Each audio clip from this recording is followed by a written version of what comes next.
I'm just having a hard time believing that the Vezina Trophy winner from the last Goalies do season. not have value, Mick. They are viewed like relief pitchers in baseball. They're viewed like running agree. backs in I will football. say I will They're agree viewed as on. eminently replaceable. Look at the Aiden Hills of the world that come in out of nowhere, lead them to a Stanley Cup win. Like, I think most GMs believe they can find somebody off the street or somebody in the organization that's, a pretty high percentage of what they have on the NHL roster.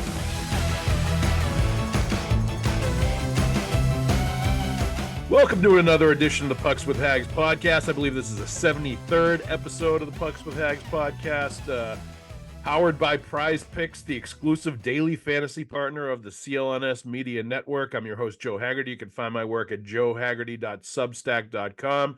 Get a premium membership to get all of my NHL and Bruins writing sent straight directly to your inbox. I also file columns after every game for the Boston Sports Journal. Greg Bedard, Mike Giardi, a host of talented people working there. So check out bostonsportsjournal.com. With me today, longtime friend and colleague, Mick Colageo. Mick, please tell everybody where they can find your work.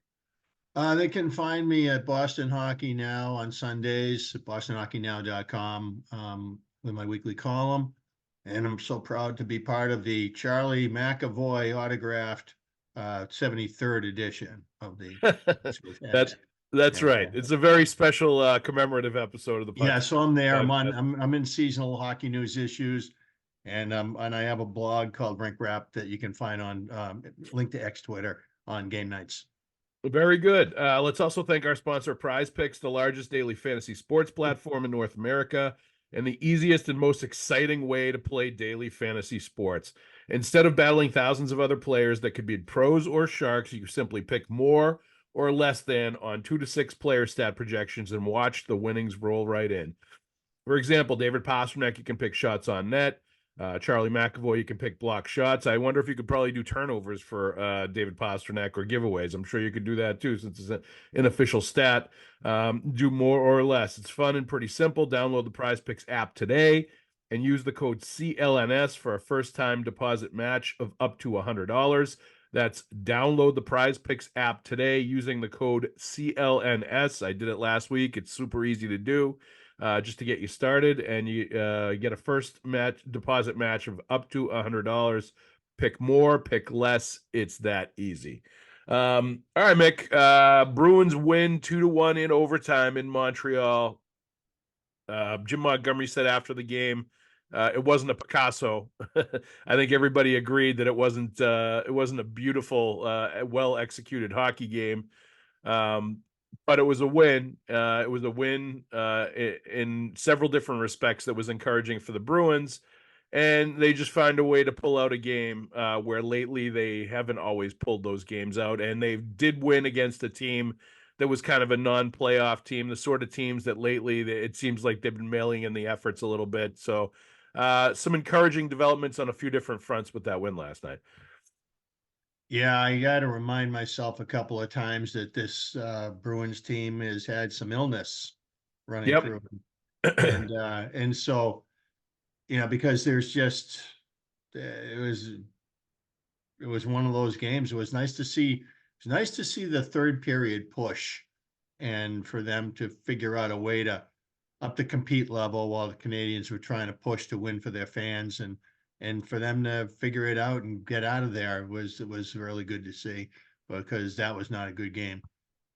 No, it wasn't. It was one of 82 on the schedule. It's sad in some ways that Montreal Bruins Habs has turned into that, but it's been like that more often than it hasn't over the last, 5, 6, 7 years, where there's just no hatred, there's no anything. It's just kind of, same old, same old. It's too bad that Montreal fans up in Bell Center don't get treated to the theater that we saw, like even, as recently as I would say was it 2015, maybe 2014 when Michel Therrien was back 10 there. 10 years ago. Yeah. 10 years ago when they lost to them in the playoffs. I'd say that was the last time. Yeah, that was the last time. The Dale Weiss series. You had a reason to hate him. Yeah, that was the last time we had Montreal, Boston in any kind of a rivalry. Michel Therrien talking about the respect and all that stuff when that series was going on. And Yeah, PK Subban was still with the team then, and he came up big for them in that series. yeah.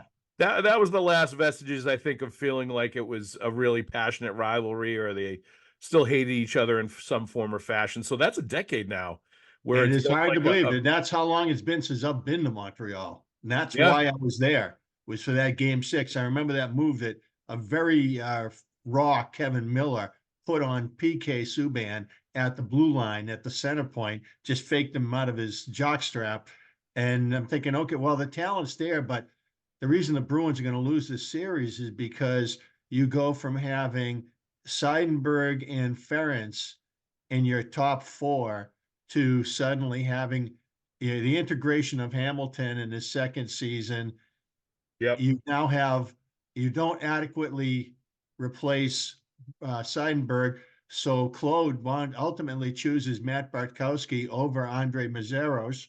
right, So you wind up having entry, and McQuaid's hurt. So you have Miller playing with Krug. You had entry level defensemen on every pairing, and that's how they wound up screwing that up. And they never. I felt like that was one. I felt, if anything, Peter Chiarelli, I thought, really left it on the table. That was the one. They were the President's Trophy winner. Gimlet came on strong in March. I really yep. felt like that team had a shot had they replaced Seidenberg and gone big, but they didn't do it. They didn't want to trade Spooner, but they called themselves all in. I'm like, this isn't all in. They got like entry level D's on every pairing. How are you going to win? I thought they're Yeah, going to win to Detroit. yeah, that struck me too as a team that was playing their best hockey early in the regular season and just never got it back anywhere close to the playoffs too. That was one of those years where they had talent. You're right. There was President's Trophy, but it was built on a massive winning streak and a lot of great play they had in like November, December. It was early in the year when they were like ripping things up on that team.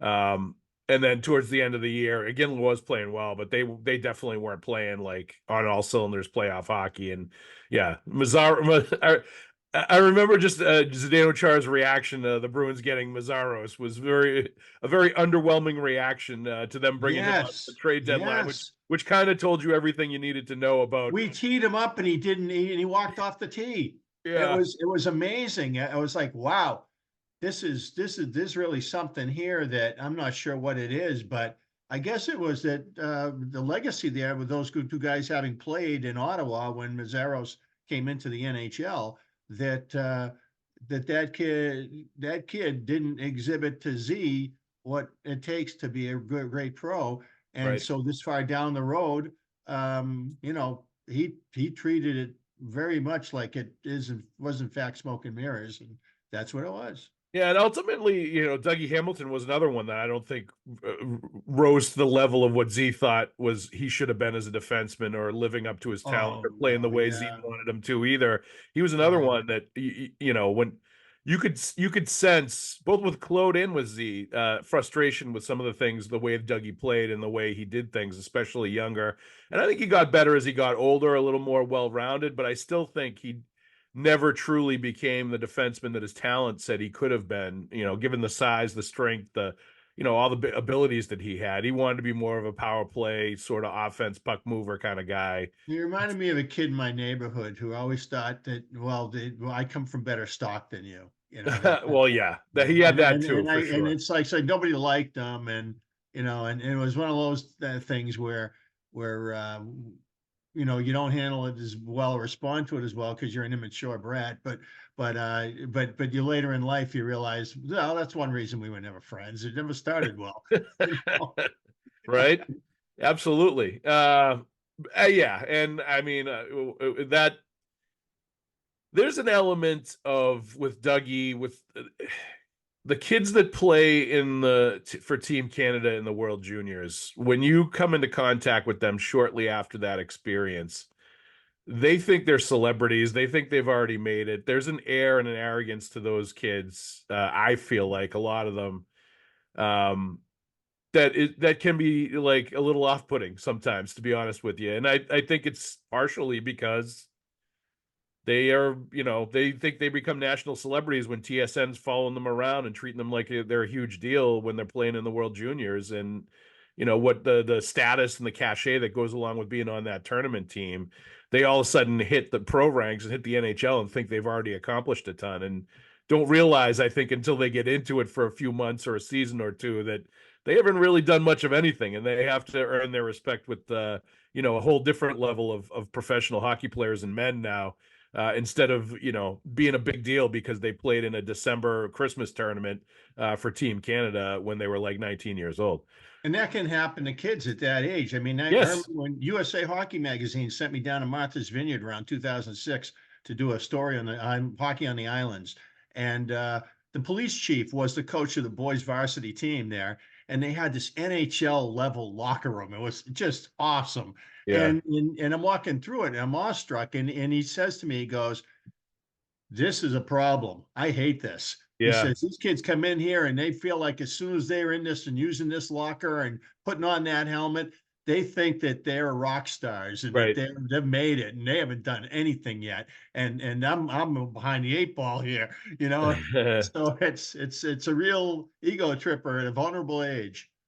Yeah, and I mean, I've always felt the same way to a degree about the kids that play at BU too, because they are treated like NHL players when they're there too, and kind of get that air like they've made it and they've done something, and to some level they have. Like, that's a great accomplishment to play hockey at Boston University, and like you have to be pretty high up in the elite division for your age group to even be considered for that. But they punch out guys like Coyle and Grizzlick who are just model gentlemen. Right. It's I don't want to. I mean, Charlie McAvoy is a different personality, but I don't think it goes to his head either. So I just I don't mean to exclude him from that, but I just look at the the personalities of those guys, and it's like well, Shattenkirk too is like that. He's definitely like that. He's a gentleman too. He's like absolutely terrific. I had he engaged me in the preseason and talked about the team and the systems and stuff. And I'm thinking, wow, you're either like the greatest guy ever, or you're one of those guys who's going to try to Eddie Haskell your way through the season, and you're picking, you think I'm somebody that you should talk to, and you'll figure out later that I'm just another guy. But anyway, yeah, no, he's terrific, and I've really enjoyed the interactions with him this season. Football season may be over, but the action on the floor is heating up. Whether it's a tournament season or the fight for a playoff home court, there's no shortage of high-stakes basketball moments this time of year. Get in on the excitement with Prize Picks, America's #1 fantasy sports app, where you can turn your hoops knowledge into serious cash. Testing my skills on Prize Picks this season is the most exciting way to play daily fantasy sports. If you have the skills, you can turn $10 into $1,000 with just a few taps. Prize Picks is really simple to play, and I can make my picks and submit my entry in less than 60 seconds. Download the app today and use code CLNS for a first deposit match up to $100. Use the code CLNS for the first deposit match up to $100. Pick more, pick less. It's that easy. So I did a couple things I did like about that game last night. There was no bending or breaking in the third period when, it was a tight 1-1 game and it could have gone either way. The Bruins took a penalty late in that game and it didn't end up hurting them, which was good. Lauco took a penalty, and you could see Montgomery's reaction to the bench. His body language on the bench was not great after Lauco took that penalty. He was kind of like rubbing his face and rubbing his eyes like this, like he was about to go down a movie that he's seen many times before. That was a tough one. Yeah, especially after the non-calls that went by. How does a guy take a violent swipe at a geeky stick? It wasn't a geeky stick. Yeah, a violent swipe, and succeeded at cutting it in half. Right when Montreal was under stress, and nothing, and the crickets. Now granted, there was a play earlier, a little scrum in which David Savard's helmet came off rather easily. Yeah, and I thought that was an automatic. Well, it's obviously not an automatic anymore. So, no. And they needed a replay to figure out that Nick Suzuki whacked Charlie McAvoy in the face with his stick too. Like, they didn't catch that the first time around when the probably puck the highest high sticking ever. Yeah, so that wasn't the greatest officiated game for sure. That was part of it, but like I liked that the Bruins didn't bend or break in the third period during those stress I love the moments, and OK I play also that liked Hampus Mick. made. I also liked Hampus, that they executed in overtime. 25 seconds in, one of the quickest goals in overtime history. well, Hampus containing Matheson in the corner there, the way he played that situation and really caused that turnover, and then it's a 2-on-1. And I just thought Hampus really drove that play, what he made there. I mean, it's not been a great year for Hampus Lindholm, but that was great at this point in the season to see a play like that from him. Yeah, it's a winning play. That's winning hockey, especially at this time of year, is to make plays like that. But it also, it was well execution all the way around. It was Hampus making that play when he did, but it was also Marchand and DeBrusk executing perfectly at the other end. And DeBrusk continuing to pay dividends and playing well, I would say, since the trade deadline and not having been moved. I think most of the players, Linus Ullmark, Jake DeBrusk, most of the players that were thought to be trade bait or thought to be guys that were going to get moved did not. They've stuck around, and I think they've responded since then in a very positive fashion. So, it seems like it's very human nature to assume this, but I'm sure a weight has been lifted off both those guys. Oh, no question. The team is in a good place spiritually, that in that regard. Yeah, the camaraderie of all of that is really helping them as a group, and it's helping those guys as individuals, no question. You can see how much that they mean it when they're trying, it doesn't make me feel wrong about anything I was saying. It makes me feel like it was never about the individuals who've got to get rid of that guy. It's more about what they need more of right now and what's the pathway to contention and whether or not, but they believe very much in the organic end of the hockey potion. Yeah. This is the soup we make, and this is the way it goes, and there's no one way to do it, and this is the way we do it, and we're going to give it our best. Okay, fine. Well, if they go and they fizzle out, and that's the reason why, because they didn't get the right widgets, then I think we got a question about management. Yeah, maybe. But I tend to agree with what they did. I don't know if. And I don't know that they really could have done much else. Like you can question. That's the X factor. Was it what was on the table? Yeah, I think that if you're going to blame management or if there's a blame game to be made with management, I think it's more that they were in this situation where they had little flexibility in the first place. That would be the blame or the thing that you would take them to task for is that, from the beginning of this season where they had to trade Taylor Hall and they had a $5 million bonus overage penalty for going for it with Bergeron and Krejci with 1 year incentive laden deals last year to not being able to make trade deadline moves because they really didn't have much cap room and cap flexibility, being hamstrung to a degree by the no trade clause by Linus Ullmark. There's different elements you could look at and say, this all adds up to the Bruins not having the ability to do as much as they probably would have liked to or wanted to. And Don Sweeney alluded to this. After the deadline was over, being the most difficult or the most challenging trade deadline that he's had as a GM, because I just don't think he had. There were so many moving parts and so many things that they had to do in order to execute a simple move that it would have been difficult. But I think in general, but when I see the lengths that other teams go to make things work out and get the kind of pieces that they need, like the way the kind of machinations that happen around the league, especially Vegas coming up with Hannafin the way they did. Yeah. When I see how they do what they do and all that goes into it, I do think the Bruins have that wherewithal. They have the genius in the room. They know what they're doing. I remember every year it seems like they sign guys that I thought they couldn't get under the cap, and they figure out a way, and they do it. So there's no criticism that way at all. It's a philosophical one. I felt like they value Ullmark and DeBrusk more than they value. I have a hard time believing that there weren't viable deals out there to trend the team in a direction that I think it needs to go. So I'm landing there. I'm staying there. I don't care if they run the table. We'll get to the playoffs and then we'll see. Well, I was going to say, I think more so than anything else, though, and I think this has been kind of an unspoken thing that really hasn't been talked about that much. But I do think there's somewhat of a belief among the Bruins that going all in and adding all those pieces last year, they kind of messed with the team chemistry a little bit at the deadline. And maybe that played into like what happened beyond and in the first round of the playoffs as much as anything else. And I think they learned something of a lesson there about being very careful about really altering the chemistry and the DNA in the dressing room too radically at the deadline, because sometimes you can take something that was very successful and working really well and change it to the point where it's not what you thought it was going to be or wanted it to be. And that's no swipe at Garnet Hathaway, Dmitry Orlov, Tyler Bertuzzi. Like, you know, some of those guys played well, some of them didn't come playoff time and down the stretch. And, you know, some were good pieces and some weren't, or good fits and some weren't. But I think that was a consideration too this year, is that these guys have been together a long time. There's a good chemistry in the room. There's,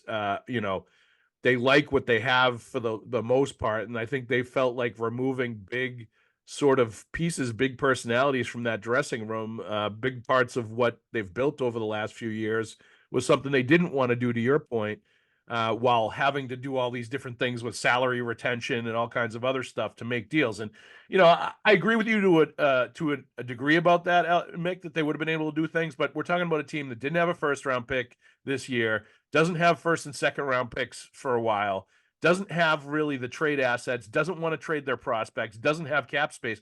When you start looking at all the things they don't have to make deals, they didn't have much to trade aside from some NHL roster players that weren't going to get them a ton back. You know, maybe Jake DeBrusk would have got them a little bit, but Allmark wasn't going to get them a lot in trade. He wasn't going to get the kind of value that he holds to that team, to another team. But I'm just having a hard time believing that the Vezina Trophy winner from the last Goalies season. do not have value, Mick. They are viewed like relief pitchers in baseball. They're viewed like running backs in football. They're viewed as eminently replaceable. Look at the Aiden Hills of the world that come in out of nowhere, lead them to a Stanley Cup win. Like, I think most GMs believe they can find somebody off the street or somebody in the organization that's, you know, a pretty high percentage of what they have on the NHL roster.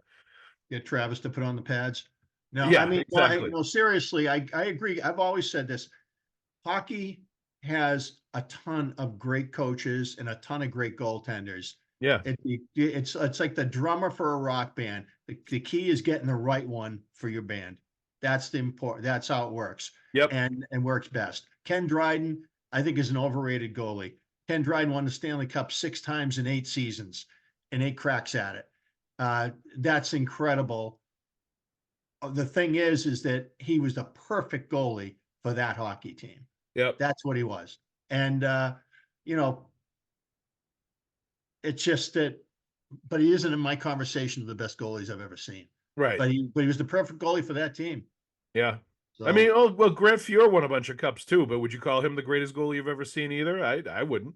No, the only time Grant Fuhr ever really kind of blew me away was during that 91 7-game series against the Flames.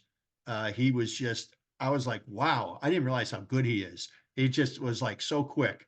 But yeah, I mean, but I guess in a 32 team league, I had a hard time swallowing the idea that the Vezina Trophy winning goalie, when a lot of teams have had trouble with goaltending or situation where goalies are at the scene of a crime, and they fixed it internally. Edmonton decided to ride it out, and Skinner emerged because they played better in front of him. Yeah, and they gave him a chance to be a good goalie, and he is. I mean, if Allmark was a Vezina Trophy winner that was viewed up around the league as capable of playing 60+ games a year, then maybe that's a different story. But he's not. You know, he's a Vezina Trophy winner that is going to start like maybe 50 games for you, maybe a few more than that. Well, that's what he did, but I don't think he's capable of more, though. I think we've seen enough out of him. We've seen how the workload wears him down mentally and physically. He does get some injuries from time to time. Like, I don't think he's viewed in the same way that like a Vasilevsky or somebody like that is viewed. And I think that's who he is. That's not going to change. I don't think he's going to change that perception. Well, I mean, if I had to make a bet wager on it, I'd say I'd agree with you, but I feel like teams that were in a bind at various stages of the season that were kind of hitting hard times, I would love to know what was on the table during those stages of the season, because everybody knew that the Bruins had 2 number 1s. Yeah. And there are probably more offers for Swayman because of his career stage. Well, I think that's it. I think that's when it gets down Allmark. to it. I think Don Sweeney got a lot of good offers for Jeremy Swayman. I think there were a lot of like much better offers, much more attractive offers, much better assets for Swayman. I think if they were determined that Swayman was going to be their guy in the long range, then that certainly changed the game somewhat, significantly. Yeah. And I think it's also to be determined if he can be like a guy that can play 60 plus games, really be a true number one, take over that whole thing, and be sort of a franchise goalie. I think the capability is still there. He hasn't been given the chance to prove whether he can or can't do it. And I think he has responded pretty well when he's, played a few games in a row when Allmark got hurt. And he also needs to show it in the playoffs. But I think the fact that ceiling is still there, and that I think has not been sort of determined by the league, is why the value is so high for him. Whereas Allmark, I think he's a good goalie. There's no question about it. But I think there's a finite level that people believe he can get at this point, given his age, given what he's done, given his track record. And I think that's going to lower his value versus a guy like Swayman, and I think that's just the way it is. Andrew Peeke made his debut last night, 17 minutes, a couple of blocked shots, 3 shot attempts. Anything you thought or saw with Andrew Peeke last night, one way or the other? Kept it really simple. I think the thing that's funny for me is I'm looking at that and say, okay, at his best, Andrew Peeke is probably like a deputy Carlo. He also shoots right. So going forward, when you think about beyond this season, how are they going to fit him in? Ian Mitchell knows he's not getting another sniff, that's for sure. Because then now Shattenkirk is the option to play entirely different kind of hockey widget. Right-hand shots behind McAvoy and Carlo, who are going to be the minute munchers. I mean, injuries are going to happen to this team, though. So Ian Mitchell's going to be one of the first guys called if they start getting whacked with injuries. So I'm not so sure about that. The 2 R players that have played together in Providence have had a really nice stretch down there, and I wouldn't be shocked if we saw Regula, Renouf, depending on rights and lefts and all of that. Those guys have played very well for them. So I'm not ruling anything out right now as far as that part goes. But I do think that so if there's an injury in the playoffs, you think Renouf is going to get called up over Ian Mitchell, or Regula? I'm not ruling that out. Yeah. I think they've had very, very strong stretch down there for that team as a pairing, even. So they might be like a Blum Curran. So we'll see. I still think Ian Mitchell's the first guy.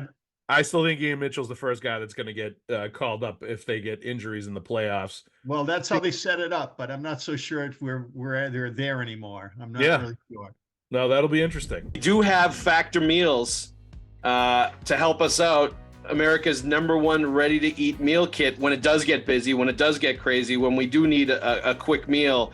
They fuel you up fast with flavorful and nutritious ready-to-eat meals delivered straight to your door. Takes less than 2 minutes to cook them. They're fresh, never frozen. Meals ready in 2 minutes, like I said.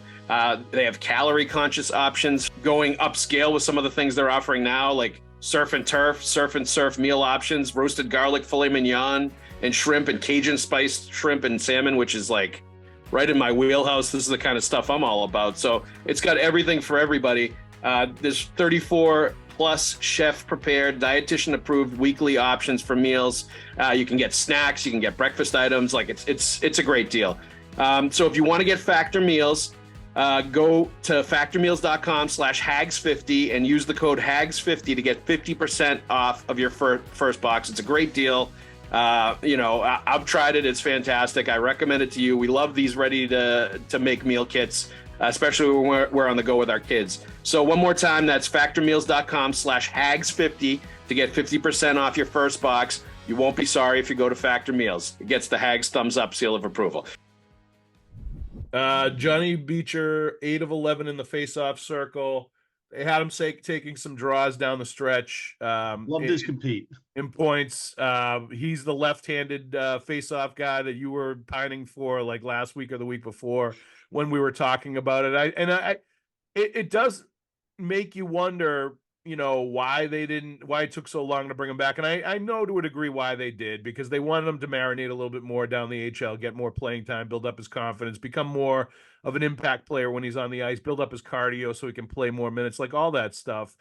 But it felt like that face-off ability he has as a left shot face-off guy is something they were badly missing while he was down in Providence, and he came and helped last night in a big way. Yeah. I mean, Suzuki had a good night. Coyle and Zaka had a bad night. So that was obviously the matchup there. Beecher lost a key one really late. Other than that, his night was really gold. And and he went to the net, got his helmet pulled off his head. He just really he worked hard and took advantage. He really cherished the opportunity to get back in the uniform and play hard and show him that, hey, I'm still here. And I thought he did that really good. Yeah, no, Really I mean, he did really good. That's great analysis there, Mick. Look, he sometimes young players need to go down to the HL and come back and forth and sort of, whether it's a confidence thing, whether it's a not taking it for granted thing, whether it's a realizing, some of the things they need to bring to the table thing. Like sometimes riding the bus to Springfield isn't such a bad thing for a few months to sort of put everything in perspective for a young player like that and get them ready to go when they come back, particularly for a player like any of the young players that make the team out of camp or with the team for the first few months of the season and maybe get into a mindset where I'm going to be here and I'm not going anywhere. That sometimes that kind of perspective can be good. Yeah, I agree. And this has been a funny year of watching all of these interchangeable parts coming out of Providence that late in the season, the team has a different complexion than it did early on. We had much more of, Patrick Brown earlier in the year, and now looky there, Jesper Boquist has become a guy that I like seeing on the ice. Yes. He throws his body around like he punches above his weight, because he definitely does. He is not a big looking guy. No. Well, I mean, look, with Brown versus Boquist, I felt like every time I watched Brown in the first half of the year, he just wasn't fast enough to keep pace at the NHL level, and he was having a hard time. Like, he was a good, gritty, like, detail-oriented player. Like, he was trying his hardest, like, all that stuff. Mm-hmm. But he did not, I felt like, have the speed to do anything at the NHL level, where at least with Boquist, if nothing else, he's going to cause anxiety with the speed that he has, and he's going to put other teams on their heels a little bit. Right. And then when he starts getting a little more confidence, you start seeing the other elements to his game and everything sort of come together, even if he can't win faceoffs. And that makes him not necessarily the greatest center, option in the world, but the speed is a difference maker. He knows what he is too. He doesn't. Yeah. He doesn't use his speed to skate away from the game. He sticks his nose in there, right, which is great. Well, if you're going to play a role like he does, you have to, and that's what I liked about what's the other guy that came? What was the other? Richard. I like that, Anthony Richard. I like that about him too, is he was using his speed to get his nose in there and really be a hard player. Yeah. No, it's not surprising he was a Montreal prospect beforehand. Yes. Actually played some of the Canadians. Linus Ullmark started 2 games in a row now since the deadline. Had that great game coming out of the deadline against Pittsburgh. Played again last night in Montreal.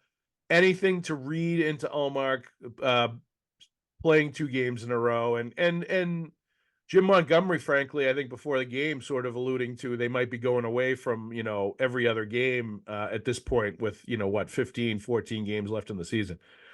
Yeah, to him to say that when he was kind of put that question kind of hit him in a post game after a home game, I think last week, and said that look, if I believe in the rotation, I believe in both goalies, but if one of them catches fire, then we'll run with it.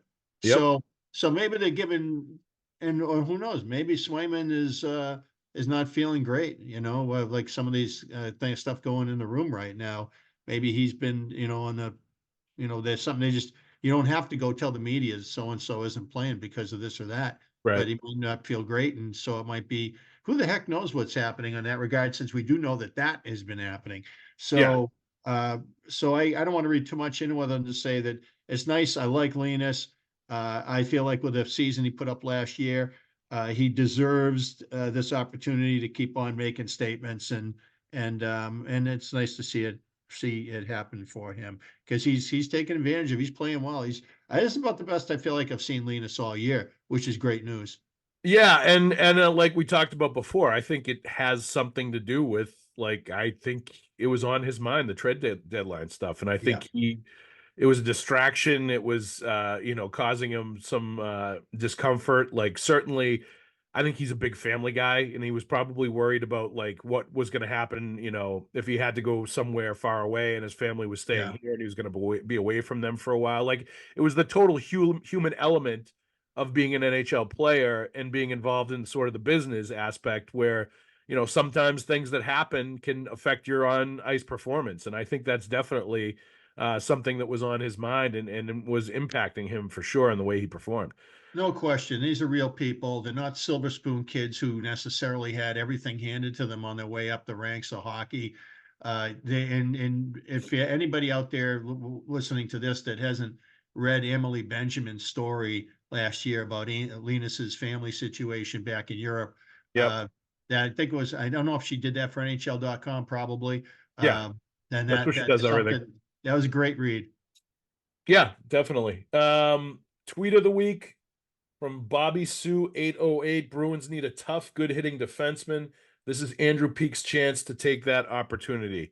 I mean, it's there. Like, it's definitely there for him. And, he's going to be the, replacement for, what Forbort kind of as a defenseman brought to the table, penalty killer, defensive warrior, guy that's going to stay at home, that sort of thing. Like, he's right around the same cap hit, a little bit cheaper than Forbort was, but like, he's basically the replacement for that sort of slot for the next few years. Part of the reason it costs a 3rd round pick is because he signed for a couple of years after this. Just what you think of him, what his upside might be, and sort of the opportunity he might have with this team. I don't get the sense that he is as skilled as Forbort, but I get the sense that he's more of a roughhouse. Yes. Whereas Forbort's more of a technique guy. Yep. A guy who's going to have a conversation with an opponent who's angry before he fights them. This team could use some roughhouse, Mick. Pete, I sort of feel like is just sort of, I feel like he's a very north-south sort of a hard-hitting player, and you know what? It's a completely different look than you get in that third right slot with Shattenkirk. He played a little on the left last night. Pete did, but I don't think that, even though he may assume the mantle and the role, it's hard to expect it to come to fruition this season. Right. The way they're set up with rights and lefts, and this is not my opinion. It's what coaches have done during the 21st century. They play the rights on the right and the lefts on the left. Yeah. And it's a different system too. I think there's been a lot of talk of that with Peake, that it's like very different from what he was doing before. And I think there's going to be an element of transition and sort of getting accustomed to that as well. But like, at the end of the day, if he's a roughhouse kind of defenseman, that's kind of what this team needs more of going into the playoffs. Yeah, I would have loved to have seen a left shot to do that up in the top pairing with McAvoy, but beggars can't be choosers. So we got Andrew Peake coming in and adding a little more of that culture to the team overall. I think probably Adam McQuaid might be the best hockey comparison there. Yes. Yeah. And I loved Mark Diver's tweet talking to McQuaid that they had sent video of Peake to McQuaid to look at before they made the did they? I didn't realize this. They did. And I think that's perfect. Like, that's using your organizational assets really well, especially for that kind of player. If you feel like you want him to play that sort of a role, and you have that kind of a guy that did in the NHL for a long time. So, McQuaid's a guy that can certainly check in with Peake from time to time and help him out as well. But that is one of the things I really like about Don Sweeney and his managerial approach and the way the Bruins front office works right now. Is it feels like it's a very collaborative sort of thing, where they use everybody, they use all their assets really well. Yeah. Yeah, they do. They do. And so I can see also from Cam Neely's viewpoint, how would I ever replace this management team? Right. If ownership is having knee-jerk emotion over a disappointing playoff loss, and if there was anything, and this is all hypothetical crap I'm saying right now. This is Yeah. not, I'm not alluding to anything I believe that happened, Right. or that I know happened. That you imagine scenarios where you say, how do we get this team over the top? Did I do the right thing? Did I keep the right people? And from the day to day, it's so impressive how much thought goes into every little thing that they do. And I think that's one of the reasons why the Bruins don't pass a lot of eye tests, but win a lot of hockey games. Yeah. I don't, and look, there's always going to be people calling for like the GM's head, the president's head, the coach's head, the player's head, well, like whatever. There's always going to be fans out there doing that on social media. Yeah. I don't sense a lot of unrest with what's going on with the Bruins and what they've built. Certainly there is to a degree with the performance in the playoffs recently, especially coming off last year. But like, they're in a good spot. I think they're well-run team. I think they have good, they have year in, year out, have very good regular season teams. I think the gripes about the prospects and like, the draft and development are legit, but I think we're starting to see them come out of that with the young players that they're producing, the low-rise Patras, and a lot of the young veterans that they pluck, from other teams, the Weatherspoons, the Boquists, Danton Heinen for nothing. They have like 4 or 5 guys, Mick, on this roster that make under $800,000 a year. They're like reclamation projects. Yeah. And they've all worked out for that with the flat cap and the deals that guys could get, but they didn't just go to the yard sale and just say, I'll take that, and go. Right. They put a lot of thought into this. Yes. And it's now coming to fruition. They obviously had an idea with Brazo that they also had previously had with Nick Ritchie, but it didn't take in that case. If they could have done with Nick Ritchie what they've done with Brazo and gotten him to trim down and become a leaner, meaner version of himself and a quicker version of himself. Yeah. I mean, Brazo's made himself a serviceable NHLer with an upside we're really not sure about. Whereas where Ritchie could have been an amazing player had he been as receptive to the same sort of strategy. And being a $775,000 cap hit is pretty helpful too. That is something Ritchie was also not, which makes a big difference for a team. That's right. You needed results there. Yeah. So final thing, Mick, before we go, what do you make of like projecting first round matchups for the playoffs for the Bruins? Could be the Maple Leafs. If they end up overtaking the Panthers, which I don't know if they're going to be, I mean, they're within a point right now, so it's theoretically certainly possible. And it's there for the taking if they get hot, which would put them in like Islanders, Red Wings, like, somebody like that. What do you make of the potential first round matchups for the Bruins? Yeah. I don't like it if they have to play the Lightning because the Lightning is starting to catch it. They're starting to feel it. They're starting to be themselves again. And they're a very dangerous team. People, it's so easy to throw out yesterday's newspaper, but to remember that team, I don't count 2020, but 21, 22, they go to the final and they're incredibly banged up and they still find their way to force a 6th game. Yeah. And they lose at home. And then last year they finally lose a playoff series because they let McDonough go because of the cap, and then Chernak gets injured. They're a team that scares the crap out of me. And the Bruins, they're still the Bruins daddy until the Bruins beat them. And so, but yeah, I mean, let's talk about the elephant in the kitchen. If things stay the way they are and they play the Leafs, that bothers me too. I just feel like the Leafs have so many weapons, and I feel like they're so sick of losing. That the idea that the past seasons of the past have any bearing on what happens, if anything, it would work the other way in my mind. The Bruins have to play the hockey that's in front of them and find a way to win it. And I right now, that's a tough ask, So I just feel like I don't love their spot. I love their spot a lot better if they can get back on top and then not play the Lightning, and then I like them. Yeah, I mean, look. You can get a little nervous about playing the Leafs. That's fine. I liked what I saw out of them beating them 4-1 twice within, 5-day span, 6-day span, whatever it was. And I do agree that past results don't really aren't too relevant to like this year's playoffs. But by the same token, I also feel like at a certain point, when you do the same things over and over again, that's who you are. And the Toronto Maple Leafs have given me no reason to believe they're anything but who they are, which is a flash and dazzle, run and gun regular season team that scores a ton of goals, is really fun to watch. That the Toronto media gets all hot and bothered and worked up about.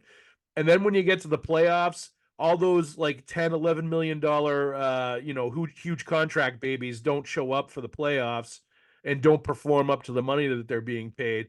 And they build the team around being run and gun, score as many goals as you can. And they're not able to stop anybody in the playoffs either. And they're not built around defense and goaltending. So like, if you're going to face a team in the first round of the playoffs that has some talent, I'd want it to be a team like the Leafs that I don't think is built for the playoffs in any way, shape, or form, and whose best players have not shown an appetite for really carrying the ball and paying the price and doing what you need to do to have playoff wins. Like, can you ever envision anybody on the Leafs or several of their best players playing like Sam Bennett, Matthew Tkachuk, those guys the Panthers played in that first round series against the Bruins last year? I don't see that happening. I don't see them. They did it from they do it from the bottom up. They got Bertuzzi now. They got Max Domi now, who basically turned himself into a cannonball the last time they played the Bruins. Yeah. And lost. And he was a cannonball, but they lost 4-1. Like, and I think Bushkin's going to help them. Yeah, so of course. So I do think that there's much more capability of this team to overcome what has been its classic weaknesses. But you're right. At the end of the day, their best players have to go through the gates of hell to win, and they're going to be willing to do it. Yep. And if the Bruins wind up playing them, then it's going to be a knockdown, drag out battle.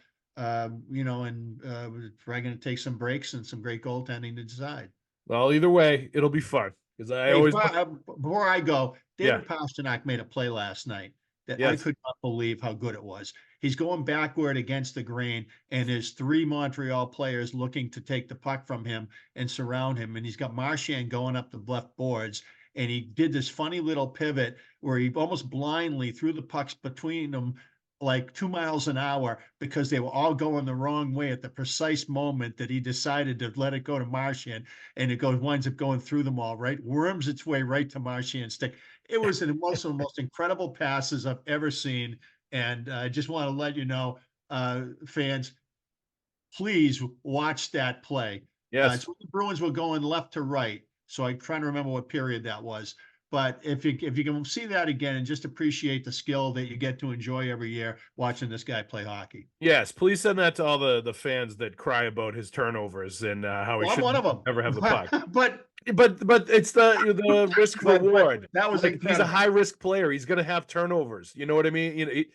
You can't expect a 60-goal scorer to also never turn the puck over, and never try to do a high-risk move, and never try to push the envelope offensively. That's their game. That's why they're able to score goals, is because they play that way. You got to take the good with the bad there. I never know if I've ever seen a guy who could use all 90 degrees of the increments of holding the puck on a stick to decide where I'm passing it or am I shooting it, and continue through one motion toward the goal to forehand this or a wrist shot that you might be a pass, and it might be in any direction when he decides to release that puck in that one motion. I don't know if I've ever seen a player do that. No, he's an artist, Mick. There's no question about it. All right. Thank you, Mick, for joining us today. Let's also thank our sponsor, Prize Picks. It's the largest daily fantasy sports platform in North America and the easiest and most exciting way to play daily fantasy sports. You can now win up to 100 times your money on Prize Picks with as little as 4 correct picks. You can turn $10 into $1,000 with NBA, NHL, and college basketball entries today on Prize Picks, America's #1 fantasy sports app. Instead of battling thousands of other players that could be pros or sharks, you simply pick more or less than on a 2 to 6 player stat projection and watch the winnings roll right in. You can pick David Pastrnak shots on net. You can't do funky 360 spin through 3 defenders. Why moves. not? They're not tracking that, unfortunately. I wish they were, Mick. But you can do turnovers. You can do all kinds of stuff. Charlie McAvoy would block shots. Do more or less with all of those things. It's fun and pretty simple. Download the Prize Picks app today and use the code CLNS for a first deposit match of up to $100.